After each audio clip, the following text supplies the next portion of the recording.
ಶಾಲೆಯಲ್ಲಿ ಪಾಠ ಓದುವಾಗ ಎಷ್ಟೋ ಸಲ ನಿದ್ರೆ ಬಂದುಬಿಡ್ತಾಯಿತ್ತು.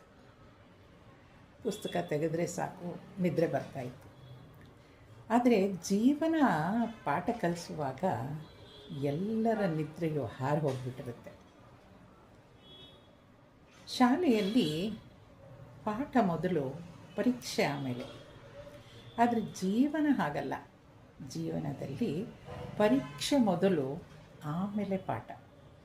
ಜೀವನ ಕಲಿಸೋ ಪ್ರತಿಯೊಂದು ಪಾಠ ಕೂಡ ನಮ್ಮನ್ನು ಉನ್ನತ ಮಟ್ಟಕ್ಕೆ ಕರೆದುಕೊಂಡು ಹೋಗೋದಕ್ಕೆ ಅವಕಾಶ ಮಾಡಿಕೊಡುತ್ತೆ. ಪ್ರತಿಯೊಂದು ಅನುಭವ ಕೂಡ ನಮ್ಮನ್ನು ಉನ್ನತ ಮಟ್ಟಕ್ಕೆ ಕರೆದುಕೊಂಡು ಹೋಗೋಕ್ಕೆ ಆಗಿರುತ್ತೆ ಅಲ್ವಾ? ಪ್ರತಿಯೊಂದು ಪರೀಕ್ಷೆಯಲ್ಲೂ ಪಾಸ್ ಆಗೋ ಪ್ರಯತ್ನ ಮಾಡೋಣ.